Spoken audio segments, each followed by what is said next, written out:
சும்மா ஒரு நிமிஷம் யோசிச்சு பாருங்களேன். உங்க கையில இருக்கிற பணம், பேங்க்ல இருக்கிற சேவிங்ஸ் எல்லாமே திடீர்னு மாயமா மறைஞ்சு போனா என்ன ஆகும்? இது ஏதோ கெட்ட கனவு இல்ல. இது ஒரு தாட் எக்ஸ்பெரிமெண்ட். வாங்க, பணத்தோட உண்மையான மதிப்பு என்னன்னு நம்ம சேர்ந்து கண்டுபிடிக்கலாம். திடீர்னு பாக்குறீங்க உங்க பர்ஸ காணோம். அடுத்ததா உங்க பேங்க் பேலன்ஸ் 0. இருந்த பணம்லாம் என்னான்னு தெரியாம காலி ஆயிடுச்சு. அடுத்த 2 நாளைக்கு சாப்பாடு இல்ல. எங்கேயாவது போகணும்னா வண்டி இல்ல. உங்களை பாதுகாக்க எந்த ஒரு வசதியும் இல்ல. யோசிச்சு பாருங்க, உங்க நிலைமை என்ன ஆகும்? சரி, நாம இப்போ ஒரு சின்ன சிந்தனை பயணத்துக்குள்ள போக போறோம். என்னன்னா, அடுத்த 48 மணி நேரத்துக்கு உங்ககிட்ட ஒரு பைசா கூட இல்ல. பணம் நம்ம வாழ்க்கையில எவ்வளவு முக்கியம் நமக்கு தெரியாமலே இருக்கு பாத்தீங்களா? அதோட பங்கை தான் இந்த சோதனை நமக்கு காட்ட போகுது. ஓகே, இந்த சோதனையோட முதல் கட்டத்துக்குள்ள போலாம். முதல் 12 மணி நேரம் நம்ம மனசுல இருக்கிற நம்பிக்கையும் நிஜமும் எப்படி ஒன்னோட ஒன்னு மோதிக்குதுன்னு பார்க்கலாம்.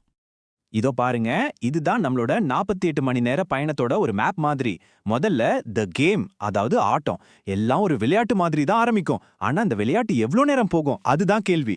முதல்ல நம்ம மனசு ரொம்ப நம்பிக்கையோட லாஜிக்கா யோசிக்கும். பரவாயில்ல, நடந்து போய்க்கலாம், பசிச்சா தண்ணி குடிச்சு சமாளிக்கலாம், வீட்ல இருந்தா செலவு பண்ண தேவையில்லையேன்னு. இதெல்லாம் ஒரு கேம் மாதிரி தான் தெரியும். ஆனா அந்த நம்பிக்கை ரொம்ப நேரம் இருக்காது. நம்மளோட முதல் எதிரி உள்ள வர்றான். அதுதான் பசி. கட்டுப்படுத்தவே முடியாத அந்த பசி உங்களோட உடம்பையும் மனசையும் கண்ட்ரோல் பண்ண ஆரம்பிக்குது. இங்கதான் நம்ம மனசுக்கும் உடம்புக்கும் நடுவுல ஒரு பெரிய போரே நடக்குது. உங்க மூளை சொல்லும், அட 2 நாள் தானே, சமாளிச்சுக்கலாம்னு. ஆனா உங்க வயிறு, முடியல, பசி தாங்கவே முடியலன்னு கத்த ஆரம்பிக்கும். அப்போதான் ஒரு ஆழமான உண்மை நமக்கு புரியும். பணம் வெறும் பொருளை மட்டும் வாங்குறது இல்ல, அத மன அமைதியும் நமக்கு வாங்கி தருது. அந்த பசி அந்த அமைதியை மொட்டமா காலி பண்ணிடும். சரி, இப்ப நாம 2வது கட்டத்துக்கு போறோம். இங்க போராட்டம் உடம்புல இருந்து மனசுக்கு ஷிஃப்ட் ஆகுது. இது ஒரு சைக்கலாஜிக்கல் போர்னே சொல்லலாம். பசியும் சோர்வும் சேர்ந்து உங்களை வாட்டி எடுக்குது. அப்போ மனசுல ஒரு பெரிய கேள்வி வரும், மத்தவங்க கிட்ட உதவி கேட்கலாமா? இது நம்மளோட சுயமரியாதையும் நம்மளோட இண்டிபெண்டன்ஸையும் நேரடியா தாக்குற ஒரு கேள்வி இல்லையா? ஏன் உதவி கேட்கறது அவ்வளோ கஷ்டமா இருக்கு? ஏன்னா இந்த போராட்டம் உடம்போட முடியல. எனக்கு உதவி வேணும்னு கேட்கறது நம்ம சுதந்திர உணர்வையும் நம்ம கண்ணியத்தையும் கேள்வி கேட்கற மாதிரி ஆயிடுது.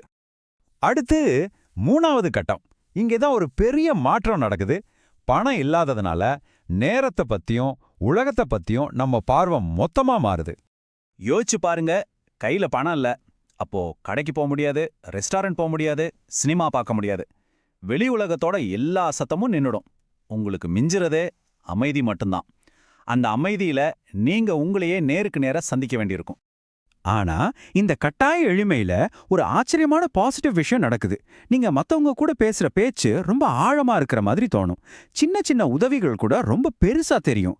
ஏன், தங்குறதுக்கு ஒரு இடம் இருக்கிறதே ஒரு பெரிய ஆடம்பரமா தோணும். உங்க விழிப்புணர்வு அதிகமாகுது. இப்போ நாம கடைசி கட்டத்துக்கு வந்தாச்சு. இங்கதான் போராட்டம் எல்லாம் முடிஞ்சு ஒரு ஆழமான புரிதல் நமக்கு கிடைக்க போகுது. இந்த பயணத்தோட இறுதியில, ஐயோ என்கிட்ட பணம் இல்லையே அப்படிங்கிற தனிப்பட்ட கவலையை தாண்டி, இந்த சமூகத்துல, இந்த சிஸ்டம்ல பணம் எவ்வளவு முக்கியமான ஒரு பங்கு வகிக்குதுன்னு நீங்க புரிஞ்சுக்க ஆரம்பிப்பீங்க. இங்கதான் அந்த 48 மணி நேர போராட்டத்தோட ஒரு பவர்ஃபுல்லான முடிவு நமக்கு கிடைக்குது. அதாவது, பணம் தான் எல்லாமேன்னு சொல்ல முடியாது, ஆனா கையில எதுவுமே இல்லாத ஒரு நிலைமை எல்லாத்தையுமே மாத்திடும். சரி, நம்மளோட இந்த சிந்தனை பரிசோதனை முடிஞ்சிருச்சு. ஆனா அதோட தாக்கம் நம்ம கூடவே இருக்கும். இந்த அனுபவம் நம்ம பார்வையில என்னென்ன மாற்றத்தை கொண்டு வருதுன்னு பார்க்கலாம். முக்கியமா 3 விஷயத்தை நாம உணர்வோம். 1, நம்ம கிட்ட ஒரு பொருளை வாங்கறதுக்கு காசு இருக்கிறதே ஒரு பெரிய வரம். 2வது, இந்த பணத்தை மையமா வச்ச சிஸ்டத்தை நாம எவ்வளோ சார்ந்திருக்கோன்னு புரியும். கடைசியா, நம்மளோட இந்த மாடர்ன் வாழ்க்கை எவ்வளோ ஈஸியா உடைஞ்சு போகக்கூடியதுன்னு தெரியும். இப்போ உங்களுக்கான ஒரு கேள்வி. ஒரு பைசா கூட இல்லாம 48 மணி நேரம் உங்களால தாக்கு பிடிக்க முடியுமா? முடியும்னா ஏன், முடியாதுன்னா ஏன்னு மறக்காம உங்க பதில கீழே கமெண்ட்ல சொல்லுங்க. இந்த பகுப்பாய்வு பணத்தை பத்தி உங்களுக்கு கொஞ்சம் யோசிக்க வச்சிருந்தா கண்டிப்பா ஒரு லைக் போடுங்க. இதே மாதிரி இன்னும் நிறைய சிந்திக்க வைக்கிற விஷயங்களை தெரிஞ்சுக்க நம்ம சேனலுக்கு சப்ஸ்கிரைப் பண்ணுங்க. ஏன்னா சில நேரத்துல ஒரு பொருளை நாம இழந்ததுக்கு அப்புறம் தான் அதோட உண்மையான மதிப்பு என்னன்னு நமக்கு நல்லா புரியும். அடுத்த பகுப்பாய்வுல சந்திக்கலாம்.